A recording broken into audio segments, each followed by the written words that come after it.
안녕하세요 여러분, 김현옥입니다. 또 이번 주에도 만나 뵙게 돼서 반갑고요.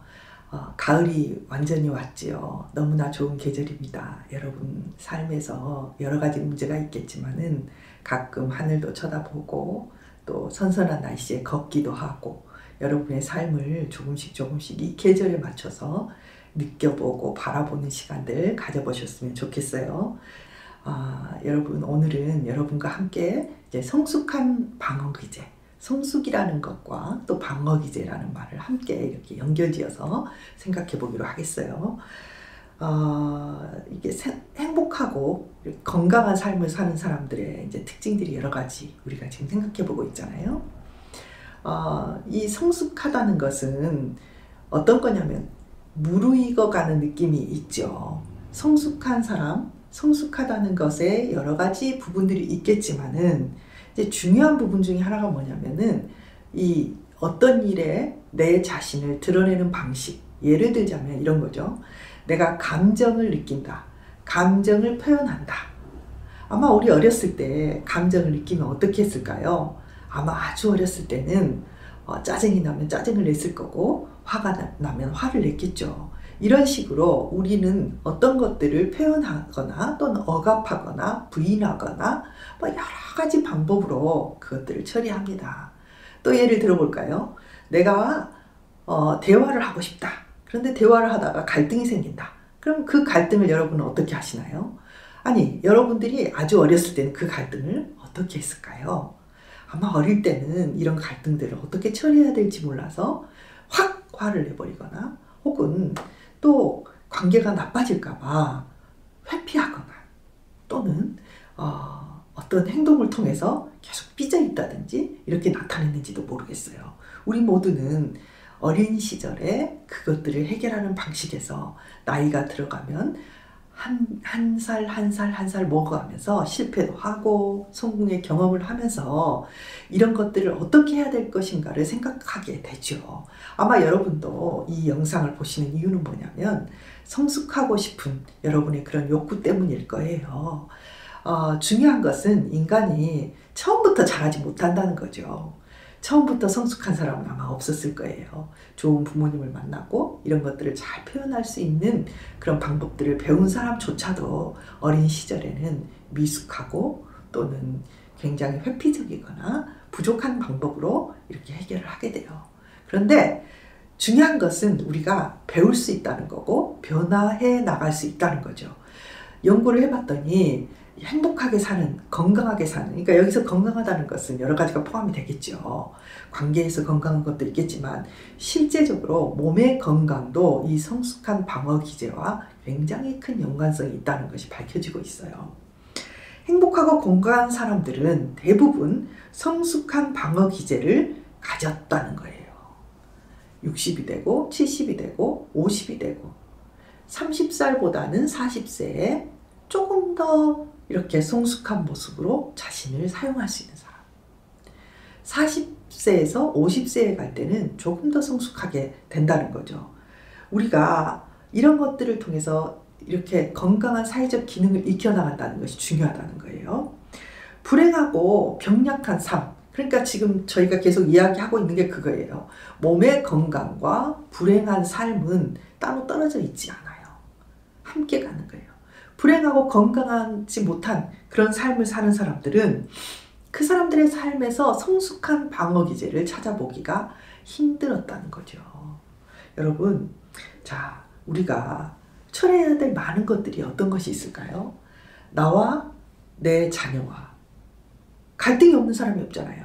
그 갈등을 어떻게 해소할 것인가 이거죠. 여러분들이 어린 시절에, 아이들이 어린 시절에는 그런 갈등이 비교적 적어요.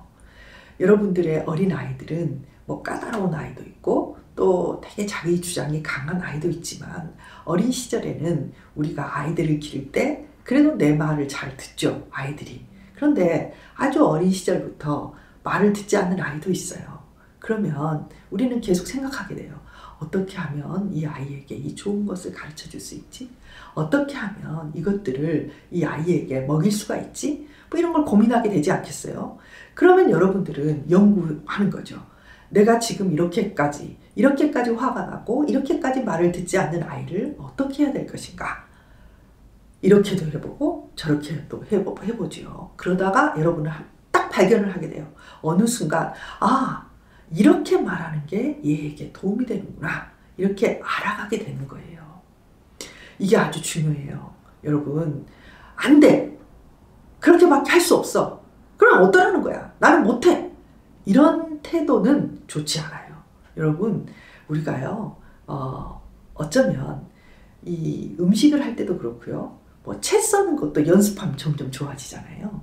여러분과 여러분의 아이의 관계에서 뭔가가 잘 안 맞아 들어간다면 그 아이가 어때서? 걔는 까다로워서, 걔는 말을 듣지 않으니까, 걔는 고집이 세서 뭐 이렇게만 생각하지 마시고 이 방법이라는 게 여러 가지 방법이 있고 우리 자신들을 변화시킬 수 있는 여러 가지 수단이 있다는 것을 여러분들이 알아야 돼요. 어떤 분이 있었냐면은 우리 아이는요 너무 고집이 세요. 우리 아이는 너무 강해요. 그래서 우리 아이들은요 제가 말을 하면요 그냥 때부터 쓰고요 말을 안 들어요. 뭐 이런 엄마들이 종종 있어요. 그건 무엇이냐면은 내가 지금 생각하고 있는 그 범주 안에서 내가 행동하고 있는 똑같은 패턴 안에서 변하지 않는다는 거예요. 그런데 참 재미있는 건 뭐냐면은 나의 생각을 조금 확장시키고 나의 인식을 조금 넓히잖아요. 그럼 새로운 방법이 떠올라요. 어떤 엄마가 너무 자기 아이가 고집이 세다고 고민을 했어요. 저도 이렇게 들어보니까 아유 저라도 그 애를 키우면 정말 힘들겠다 그런 생각도 들고 어떡하냐 이렇게 고집이 센 애를 어떻게 가르치지? 그 엄마의 마음에 되게 이렇게 마음이 저도 이렇게 이끌렸어요. 나라도 저 엄마라면 저렇게 고집 센 애에게 난 뭐라고 할 수가 없다 이런 느낌이 들 정도로 굉장히 고집이 세고 때를 쓰는 아이가 있었어요. 근데 이제 우리 둘이 이야기를 하면서 저도 해답을 알 수가 없지요. 그냥 그 엄마의 마음에 공감을 하고 우리가 어떻게 한번 해볼까 라고 했을 때에 그 어떻게 한번 해볼까라는 지점에서 우리가 여러 가지 이야기를 했어요. 그런데 그 때를 쓰는 것은 어떤 이유인지도 모르겠고 또 솔직히 말하자면 저는 전문가라도 모든 걸 알 수 있지는 않아요. 그런데 그때 제가 느꼈던 것은 뭐냐면은 이 엄마에게 이것은 이렇게 해야 된다는 불안이 너무 크다는 거예요. 이거는 이렇게 해야 되는데 우리 아이가 이렇게 하지 않으면 큰일 난다. 이렇게 하지 않으면 쟤는 망친다. 이렇게 해야만 쟤가 잘 될 수 있다는 생각이 너무 강력하다는 것에 우리가 서로 합의를 봤어요.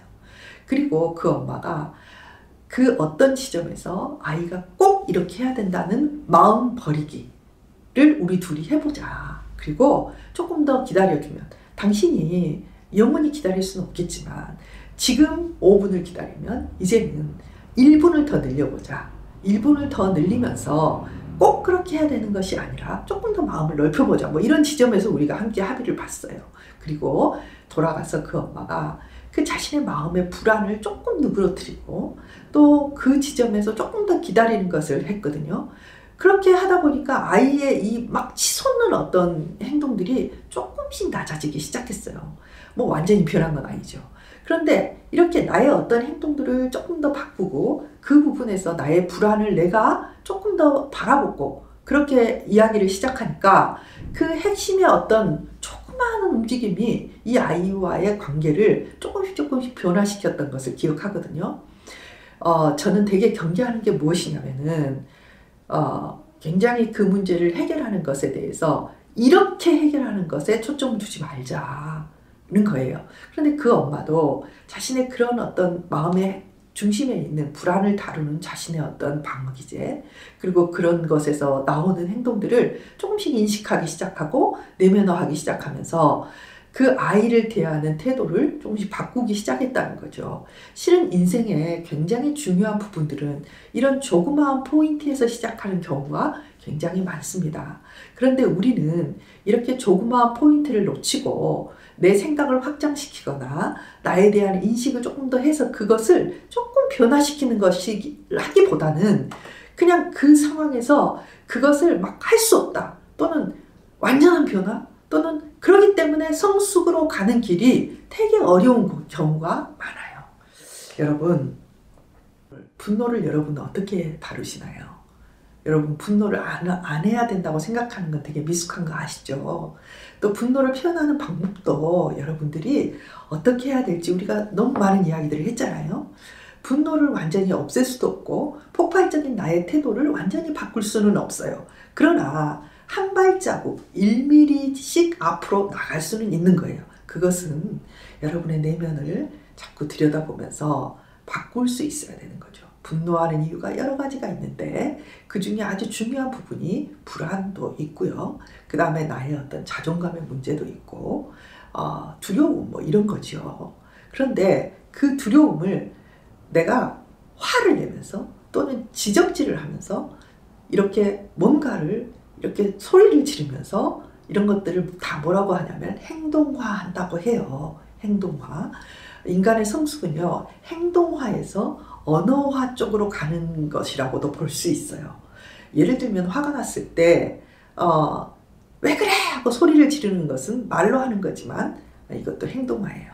물건을 던지는 것도 행동화죠. 그냥 벌떡 일어나서 나가버리는 것. 이거는 뭐라 그럴까? 어떻게 보면 좀 좋은 그런 소리를 지르는 것보다는 더 좋지만 어쨌든 이것도 회피를 하는 거겠죠. 그런데 가장 좋은 것은 이 화를 언어로 설명하고 그것을 차근차근 말로 하는 거죠. 예를 들면 획 소리를 지른다기보다는 난 지금 되게 이 부분에서 화가 나. 내가 지금 어떻게 할지 모르겠어. 조금만 있다가 말을 해. 또는 이런 부분 때문에 나는 어려워, 마음이. 그래서 그런 일이 있을 때마다 그냥 당신 나를 무시하나? 또는 정말 이걸 여기서 그만 말해야 되나? 내가 이 일을 그만둬야 되나? 뭐 이런 생각들을 하게 돼. 이건 언어화하는 거예요. 아시겠죠? 자, 분노는 어떻게 다루고 나는 표현을 어떻게 하는가? 표현은 되게 중요한 거죠. 여러분, 사랑을 표현하는 것도 되게 중요하지만 거절을 표현하고 여러분의 부정적인 감정을 표현하는 것도 굉장히 중요해요. 부정적인 감정을 20대에는 거의 표현하지 못했다면 30대에 가서는 조금이라도 더 표현해보고 31살이 됐을 때는 두 마디를 더 표현하고 이렇게 점진적으로 조금씩 연습하고 우리가 앞으로 나가는 것, 그것은 아무것도 아닌 것 같지만 우리의 삶을 조금 더 성숙하게 하고 관계에서나 또는 우리를 훨씬 더 능수능란한 우리 자신들을 다룰 수 있는 성숙한 사람으로 만들어 나갈 수 있을 거예요. 행복한 사람이 되고 우리의 인생을 정말 긍정적인 관계와 긍정적인 건강함을 우리가 갖기 위해서는 이런 식으로 조금씩의 연습, 아시죠? 탁구를 치더라도 탁구를 폼을 연습하고 조금씩 그것들을 계속 똑같은 자리에서 연습하는 것들이 필요한 거 아시죠? 이런 연습을 하듯이 여러분의 마음의 어떤 태도들을 성숙한 쪽으로 연습하는 것, 이게 행복하게 사는 사람, 건강하게 사는 사람들에게 굉장히 중요한 핵심 요인이었다고 합니다. 여러분, 제가 여러 가지 이렇게 강의를 하는 이유 중에 하나가 뭐냐면 우리가 오늘도 조금씩 성숙해 가자. 조금씩 연습해보자. 조금씩 우리의 마음속에서 그래, 이렇게 조금씩 하는 거야. 나는 완전해질 수 없고 하루아침에 변할 수는 없지만 조금씩 연습할 수는 있어. 그러면 되는 거야. 하고 제 자신을 격려하고 다른 사람과의 관계 속에서 연습해보는 여러분이 되었으면 좋겠습니다. 여러분, 다음 시간에 또 만나요.